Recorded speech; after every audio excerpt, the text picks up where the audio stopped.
Welcome back to The Pulse, your weekly guide to global health. Afghanistan has been through the wars quite literally over the past 30 years. It's caused enormous hardship, especially for women. More women die giving birth in Afghanistan than in almost any other country. That's one woman every 30 minutes. Tradition and poverty are also putting women's lives on the line. But things are slowly changing, thanks to an initiative that helps local women help themselves. The Pulse went to Afghanistan to see their labor at first hand.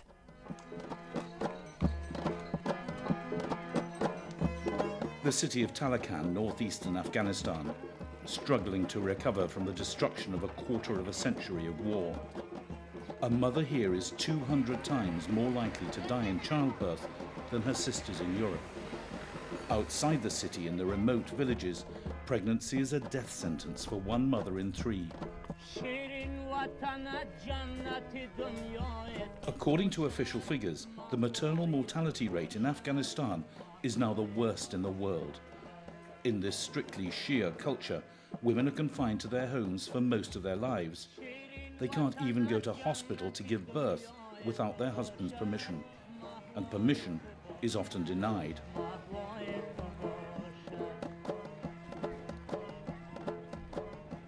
They get married early, about 14 and 16, and all times they are busy with their child. They do all things in home. They're not allowed to go to school. They're not allowed open their face. They're not allowed to go anywhere without permission, husbands or mother-in-law. And I don't know, maybe it's life for them, but I think that they not see properly life. Bakhri Isayeva is a gynecologist in Taloqan. Most of the women who come to the district hospital here come in an emergency, the last resort when a pregnancy goes wrong. Her name is Chiringi. She's 20, maybe younger, and she's carrying her first baby. To get here, she's traveled 9 hours by jeep along rocky mountain tracks. It emerges that a woman in her village, a traditional birth attendant, gave her injections of oxytocin, the drug used to induce labor. The contractions began 3 days ago, but her pelvis is too small, and now the baby's heart is failing. The doctors decide on an emergency cesarean. She's still in her day clothes as she's helped onto the operating table.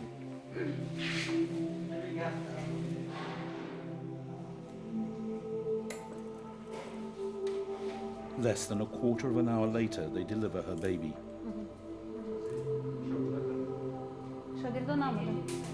It's a girl. She makes no sound, but she is alive. They give the baby oxygen. The baby's heart is not so good. The mother will live because she was able to get to hospital. But it was too late to save her baby.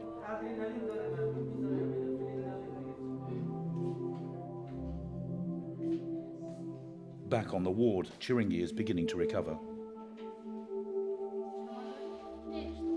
She's so sad, and I'm so sad because it's common in Afghanistan. And she says that God gives and God takes.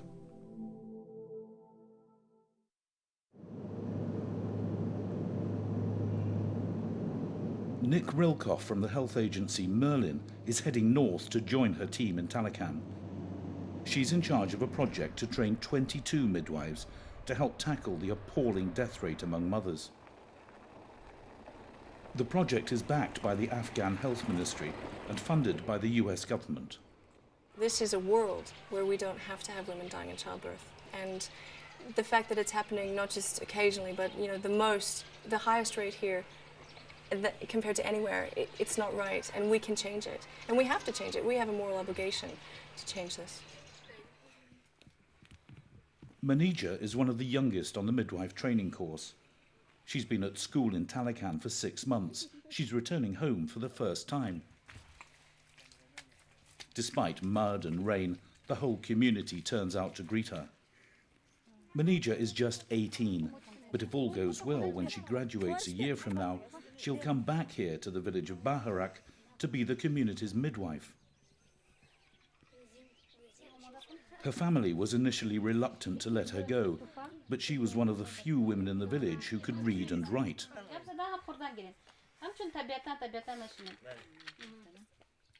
70% of Afghans are illiterate. Under the Taliban, girls were forbidden to attend school.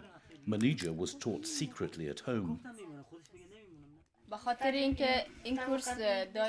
As you know, I'm studying in Taliban. This is important for our people because after 25 years of war, we have lost a lot of people and we have a very high level of maternal mortality, and we need midwives and doctors, and we need a health clinic to treat our people.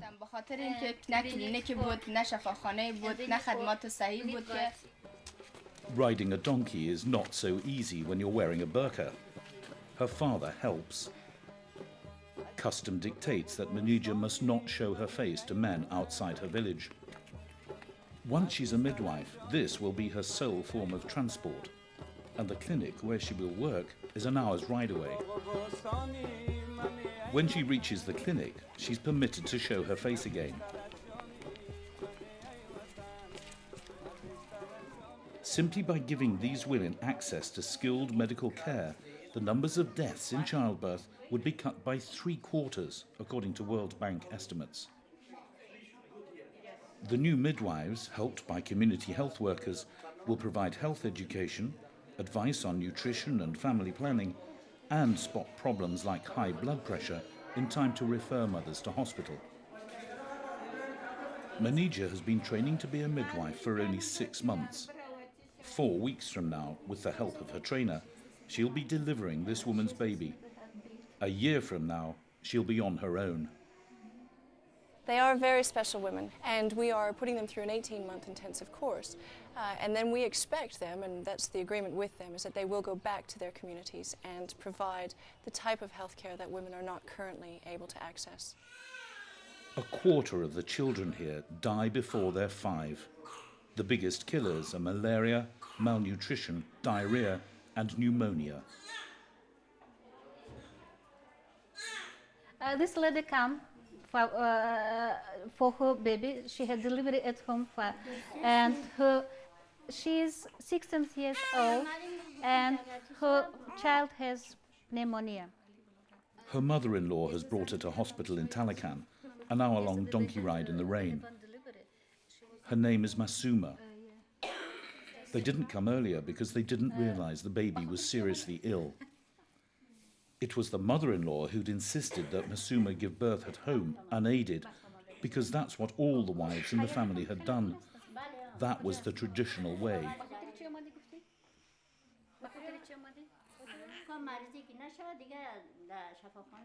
This time, Masuma's daughter should survive. She'll be given antibiotics, and she's strong. A few miles away in the hills on the far side of this bridge in northeastern Afghanistan is a clinic run by the health agency Merlin. For a woman who needs help, it's either a donkey trek or half a day's walk away, often with kids in tow. And that's the easy bit. The hard part is getting permission from their husbands to let them leave the village. So getting trained medical staff into these communities and educating the women is seen as the best way to cut the astonishingly high rate of deaths among mothers and children.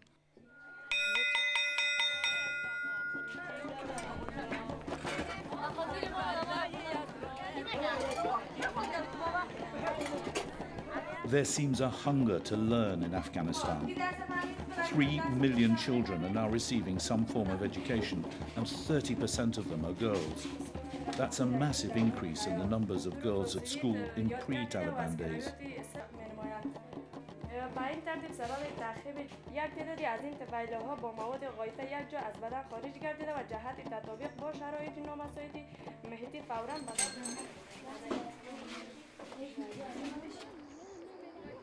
Educating girls is actually it's a foundation stone, it's a cornerstone. There are still parts of the country where that is not acceptable to communities, and that's where the really big challenges come. But I think at the moment here we have a wave of change coming through, and it's a great time to be here. But security is still an issue for aid agencies. Mine clearers from the Halo Trust are working on both sides of the main road out of Taloqan. Landmines kill or injure an estimated 200 people a month in Afghanistan, while aid workers themselves are being targeted by gunmen, presumably in an effort to undermine reconstruction programs. And recruiting 22 women from remote, conservative communities like Baharak was difficult.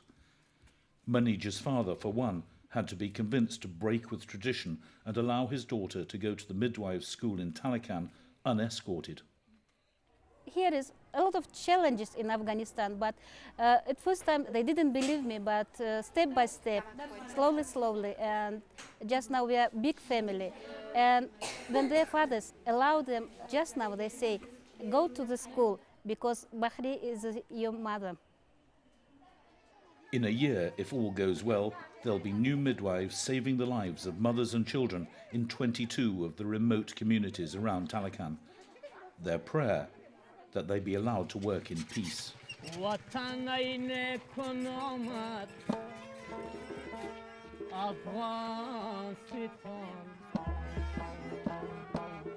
That's all for this edition. But join us again next time on The Pulse.